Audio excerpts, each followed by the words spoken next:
Hello दोस्तों, आप लोग कैसे हैं। काफ़ी लोगों ने मुझे मैसेज किया कि वो लोग फॉरेस्ट गार्ड की तैयारी कर रहे हैं और फॉरेस्ट गार्ड का सिलेबस क्या है और कौन कौन से सब्जेक्ट्स पढ़ने हैं, जिससे उन लोगों की जो तैयारी है वो काफ़ी अच्छे से हो सके और ये लोग एग्ज़ाम क्लियर कर पाएँ। तो इसी रिगार्डिंग मैंने ये वीडियो बनाई है। अब इसमें मैं डिस्कस करूँगा कि जो आपका फॉरेस्ट गार्ड का सिलेबस है उसमें क्या क्या चीज़ें आपको पढ़नी है और कौन सा सब्जेक्ट कितने नंबर का आएगा। आने वाले कुछ टाइम में हो सकता है कि आपको 2 से 3 महीने में आपको फॉरेस्ट गार्ड का जो वैकेंसीज़ हैं वो देखने को मिल सकती हैं और अराउंड 400 प्लस वैकेंसीज इसमें आएंगी। तो अगर आप लोग अभी से तैयारी करते हैं तो आप डेफिनेटली इस एग्ज़ाम को क्रैक कर पाएंगे। लेकिन आप लोग ये सोचते हैं कि जब वैकेंसी आएगी तब जाके पढ़ेंगे तो काफ़ी दिक्कत हो सकती है, क्योंकि जो इसका सिलेबस है, इसका सिलेबस सेम जो अदर ग्रुप सी के एग्ज़ाम्स होते हैं, जैसे वीडियो वीडियो पटवारी या फिर खनिज सहायक, सेम वही सिलेबस है इसका भी। तो वहाँ के जो कैंडिडेट्स होते हैं वो कैंडिडेट्स यहाँ पर भी बैठेंगे, तो कंपटीशन काफ़ी ज़्यादा होने वाला है। इसीलिए आप लोग अभी से इसकी तैयारी स्टार्ट कर दीजिए, जिससे कि अगर 2 से 3 महीने बाद इसकी वैकेंसी आती है तो आप लोग इस 2 से 3 महीने में काफ़ी हद तक अपना जो सिलेबस है उसे कंप्लीट कर पाएँ। तो इसी उम्मीद के साथ मैं ये वीडियो बना रहा हूँ कि आप लोग अभी से सिलेबस देख लीजिए और जो अपनी तैयारी है उसे अपने सा करना स्टार्ट कर दीजिए, जिससे कि आपके अच्छे से अच्छा स्कोर आ सके और आप इस एग्ज़ाम को क्वालिफाई कर सकें। तो आते हैं इस वीडियो पर।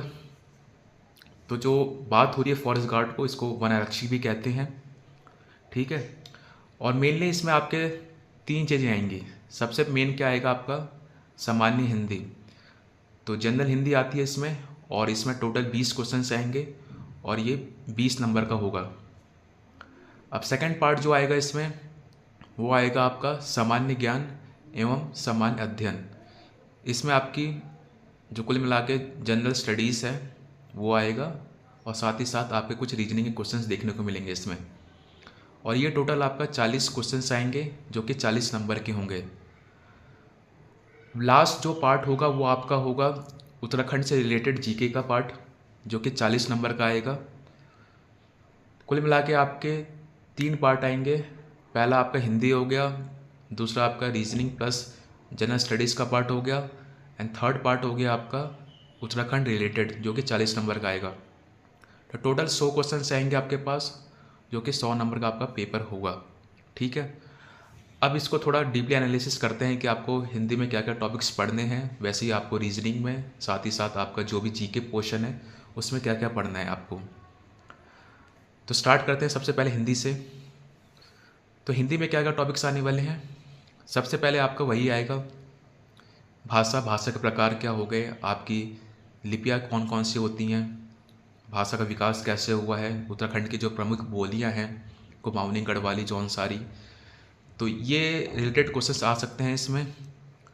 फिर आपका वर्णमाला वाला पार्ट हो गया, जिसमें आपका स्वर व्यंजन ये आता है, तो आपको ये टॉपिक से पढ़ने हैं। फिर आपका वर्तनी हो गई, जिसमें आपको स्पेलिंग मिस्टेक्स चेक करनी है कि कोई वर्ड आपका शुद्ध है अशुद्ध है। फिर आपके विराम चिन्ह हो गए, हिंदी के अंक हो गए।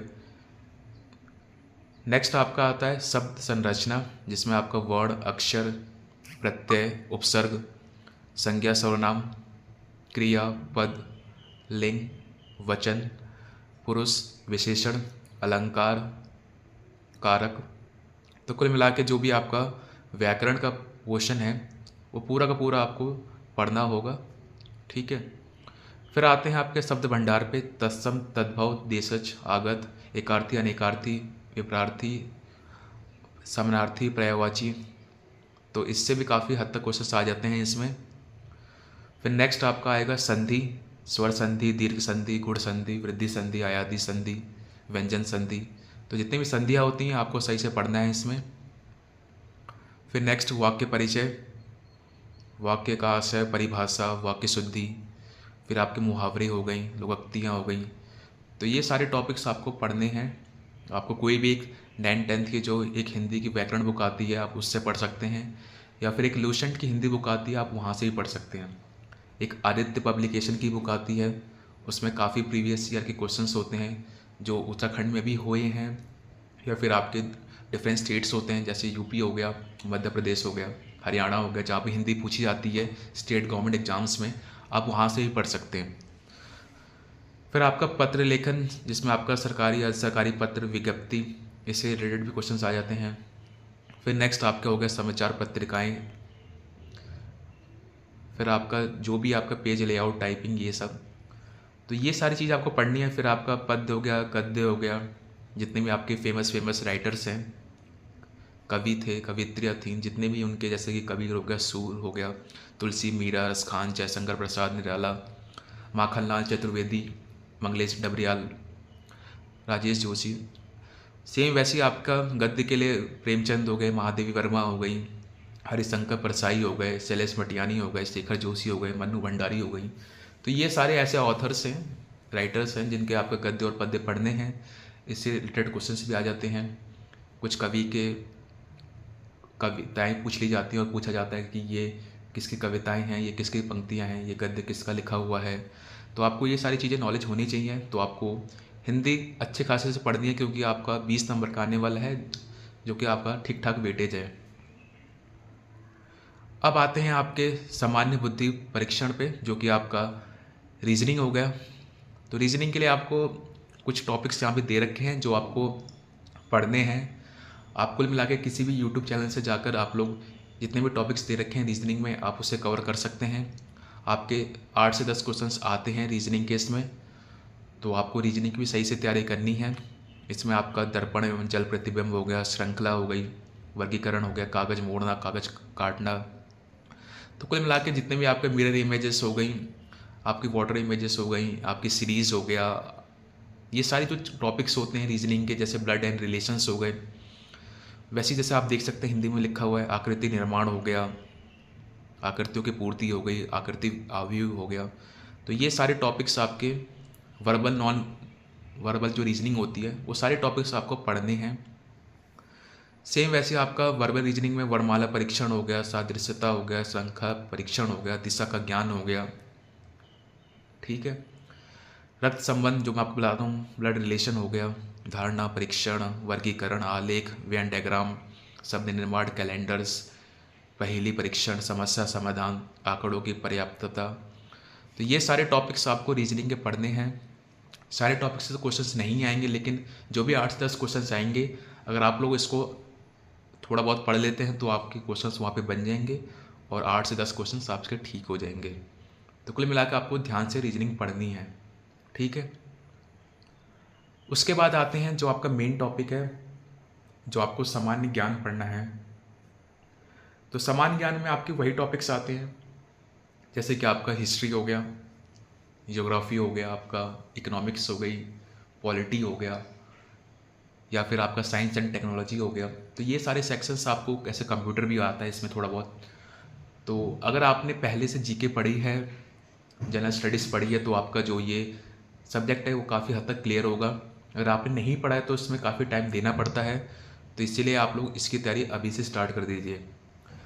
अब इसमें जैसे कि प्राचीन इतिहास की बात हो रही है, एंशियंट हिस्ट्री की, तो चाहे आपकी सिंधु घाटी सभ्यता हो गई, वैदिक सभ्यता हो गई, उत्तर वैदिक सभ्यता, उसके बाद आपका जैन आ गया, बौद्ध धर्म आ गया, मौर्य काल, गुप्ता पीरियड, फिर उसके बाद आपको पता ही है उसके बाद सल्तनत पीरियड आ जाता है।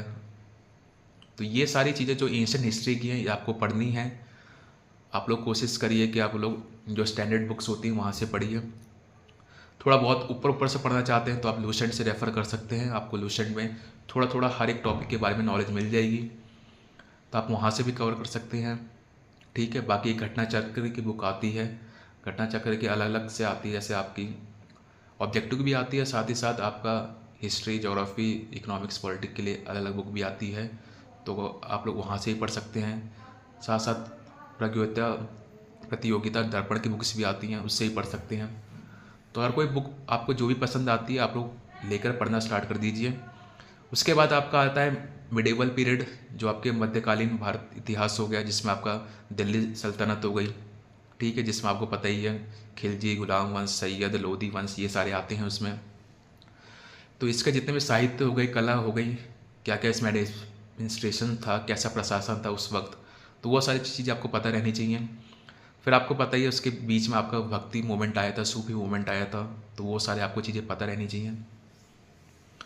फिर धीरे धीरे आपको पता है उसके बाद मुग़ल पीरियड आ गया था। आपको मुग़ल के जितने भी शासक हो गए, उनकी नीतियाँ हो गई, उनमें कौन कौन से आपके प्रशासन कैसा था उस समय, क्या क्या आपका विस्तार हुआ, क्या नीतियाँ रहीं, कैसे साम्राज्य बढ़ा। सेम वैसे ही आपके इंडियन किंगडम्स की बात आती है, मराठा सिक्स हो गए, साउथ इंडिया के आपके जितने भी हो गए आपके किंगडम्स, उनके बारे में आपको पता रहने चाहिए। तो कुल मिला के आपको ये मिडिवल पीरियड हो गया। सेम आपका फिर आता है आधुनिक काल। आधुनिक काल में आपको पता ही है यूरोपियंस का आना हो गया, पुर्तगाली हो गया, फ्रेंच हो गया, डच हो गया, इंग्लिश हो गए। तो ये सारी चीज़ आपको पढ़नी है। उसके बाद जो इंग्लिश थे उनके जो भी गवर्नर्स रहे, उनके क्या क्या स्ट्रेटजीज रही, किसके कार्यकाल में क्या हुआ। फिर आप उसके बाद पता ही है नेशनलिस्ट मूवमेंट स्टार्ट हो जाता है आपका, जो भी आपके राष्ट्रवाद था उसके बारे में, उदारवादी, अतिवादी जो भी था, एक्सट्रीमिस्ट्स हो गया, ये सारी चीज़ें। फिर बंगाल का विभाजन, स्वदेशी आंदोलन, मुस्लिम लीग की स्थापना हो गई, सूरत अधिवेशन हो गया, सारी ये चीज़ें हैं। मतलब जो जो पॉलिसीज़ थी और जो जो उस समय घटनाएं हो रही थी, आपको ये सारी चीज़ें पता रहनी चाहिए। फिर आपको थोड़ा बहुत वर्ल्ड हिस्ट्री के बाद में प्रथम विश्व युद्ध हो गया, दूसरा विश्व युद्ध हो गया, ये सारी थोड़ी बहुत चीज़ें पता रहनी चाहिए। तो अगर ये सब पढ़ेंगे आप लोग तो जो आपका हिस्ट्री का पार्ट है काफ़ी हद तक क्लियर हो जाएगा। ठीक है। उसके बाद आप लोग विश्व का इतिहास से थोड़ा बहुत क्वेश्चंस आ जाते हैं, आप इसको एक बार देख लीजिएगा। नेक्स्ट आते हैं आपका भूगोल का। भूगोल में आपको पता ही है क्या क्या पढ़ना है। इसमें आपके जो भी टॉपिक्स दे रखे हैं आप लोग इसे देख लीजिएगा, चाहे आपके मिट्टी हो गए, जल संसाधन हो गए, जनजाति प्रवास, परिवहन, व्यापार, पानी, हवा, मृदा, जलवायु परिवर्तन, झील, चट्टान, वायुमंडलीय तापमान, ये सारे जो ज्योग्राफी के टॉपिक्स होते हैं आपको पढ़ना है। आपको ल्यूसेंट में मिल जाएगा, मैंने घटना चक्र की बुक बताई, उसकी ज्योग्राफी की बुक में मिल जाएगा, तो आप वहाँ से पढ़ सकते हैं। ठीक है। सेम पॉलिटिकल साइंस में आते हैं, वही आपका इसमें जो कुल मिला के जितने भी आपको पता ही है, राज्यपाल क्या होता है, गवर्नर्स क्या होते हैं, फंडामेंटल राइट्स क्या होते हैं, संसद के क्या क्या पावर्स होती हैं। तो ये सारे जो कुल मिला के पॉलिटिक्स के टॉपिक्स हैं आपको पता रहने चाहिए। तो ये सारे जितने टॉपिक्स दिख रहे हैं आप एक बार सही से इसको एनालिसिस कर लेना, उसके हिसाब से पढ़ना स्टार्ट कर देना। ठीक है। तो ये सारे टॉपिक्स आपको पॉलिटी के टॉपिक्स हैं, आप पढ़ेंगे तो आपको समझ में आ जाएगा। काफ़ी ज़्यादा सिलेबस है, इसलिए अभी से मैं कह रहा हूँ कि किसकी प्रिपरेशन है उसे अभी से स्टार्ट कर दीजिए, जिससे कि आपको काफ़ी टाइम मिल जाए और आपका सिलेबस कंप्लीट रहेगा, क्वेश्चंस हो जाएंगे तो आपका सिलेक्शन भी हो जाएगा। ठीक है। तो आप पढ़ते रहिएगा इसको। ठीक है। काफ़ी इसमें टॉपिक्स दे रखे हैं, इसमें पंचायती राज, मानवाधिकार, पर्यावरण, ठीक है, सार्क क्या क्या कंट्रीज आती हैं इसमें, ये सारा पता रहना चाहिए।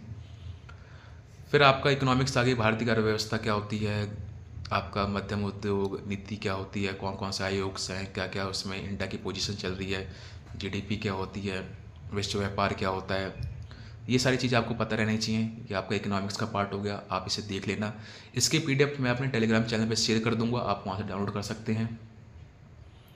सेम वैसे ही आपके अलग अलग राष्ट्रीय राज्य घटनाएं हो गई, पता रहनी चाहिए आपको कि इंटरनेशनल रिलेशंस में क्या क्या चल रहा है। आजकल आपको पता ही है क्या क्या हो रहा है इंडिया के अलावा बाहर भी। ठीक है। ये कंप्यूटर के कुछ क्वेश्चंस आ जाते हैं, 4 से 5 क्वेश्चंस। तो कंप्यूटर के जो बेसिक चीज़ें हैं आपको पता रहनी चाहिए। इनपुट डिवाइस क्या होता है, आउटपुट डिवाइस क्या होता है, ऑपरेटिंग सिस्टम क्या होता है, सॉफ्टवेयर हार्डवेयर में क्या डिफरेंस होता है, स्प्रेडशीट, एक्सेल, वर्ड, ये थोड़ा बहुत ऊपर ऊपर से पता रहना चाहिए। ये भी आपको ल्यूसेंट में मिल जाएगा, आप वहाँ से पढ़ सकते हैं। टॉपिक्स देख लेना, इसमें ज़्यादा डीप जाने की ज़रूरत नहीं है, आपको थोड़ा थोड़ा ऊपर ऊपर से पता रहना चाहिए। फिर आता है आपका उत्तराखंड। सेम वही आपका उत्तराखंड का भूगोल हो गया, उत्तराखंड के इतिहास हो गया, उत्तराखंड का इकोनॉमिक्स हो गई, उत्तराखंड के पर्यटन हो गया, उत्तराखंड के जितने भी चीज़ें हैं, चाहे आपका नेचुरल रिसोर्सेस हो गए, ये सारी योजनाएं हो गई, सांस्कृतिक पक्षों का कल्चर हो गया, ट्रेडिशन हो गया, फोक डांस हो गया, फोक आर्ट हो गया, मतलब कुल मिला के उत्तराखंड की हर एक चीज़ आपको ऊपर ऊपर से पता रहनी चाहिए, जिससे कि आप उत्तराखंड के क्वेश्चंस कर पाएँ। आप लोग बेसिक्स से स्टार्ट करने के लिए जो परीक्षा वाणी बुक आती है आप वहाँ से पढ़ सकते हैं, आपकी BS नेगी की बुक आती है आप वहाँ से पढ़ सकते हैं। तो आप पढ़ना स्टार्ट कीजिए, धीरे धीरे आप पढ़ते रहेंगे तो आपको उत्तराखंड के बारे में भी काफ़ी जानकारी हो जाएगी। आप उत्तराखंड में रहते हैं तो आपके आस पड़ोस में क्या क्या चीज़ घटनाएं हुई थी, क्या क्या चीज़ कौन कौन सी फेमस है, कौन से पर्यटन स्थल फेमस है, कौन सी योजनाएं चल रही है सरकार की अपने प्रदेश में, वो सारी पता रहनी चाहिए। कौन कौन से हमारे उत्तराखंड के इतिहास के जो आंदोलनकारी थे वो कौन कौन थे, किन लोगों ने हमारे राष्ट्र के लिए जो आपकी लड़ाई हुई थी आज़ादी की, उसमें कौन कौन लोगों ने पार्टिसिपेट किया, आपका जो गोरखाओं का अटैक हुआ वो पता रहना चाहिए, फिर जितने भी आपके टिहरी के गढ़वाल के जितने भी राजा आए रहे उनके बारे में पता रहना चाहिए। तो ये सारे आपका पौर वंश, चाहे आपका चंद वंश, ये सारी चीज़ें आप इतिहास में पढ़ेंगे। सिमिलरली आप लोग भूगोल में ये पढ़ लेंगे कौन जिला छोटा है, कौन सा जल बड़ा है। कुल मिला के हर एक चीज़, छोटी छोटी नदियाँ, झील, हिमनद, ग्लेशियर्स कहाँ पे हैं, ये सब चीज़ें, बुग्याल कहाँ के फेमस हैं, कौन कौन से प्राकृतिक संसाधन हैं, जनसंख्या किसकी ज़्यादा है, कहाँ पे फीमेल लिटरेसी रेट ज़्यादा है, कहाँ पे मोर्टेलिटी रेट कम है। तो ये सारे सेंसस कहाँ कहाँ का क्या क्या डिटेल बता रहा है। तो ये सारे टॉपिक्स आपको भूगोल में मिल जाएंगे, ठीक है। फिर पर्यटन, जैव विविधता, अलग अलग चीज़ें हैं टॉपिक्स के जो आपको पता रहनी चाहिए उत्तराखंड के बारे में। तो ये उत्तराखंड के टॉपिक्स थे जो आपको बुक्स में मिल जाएंगे, आपको पढ़ना है।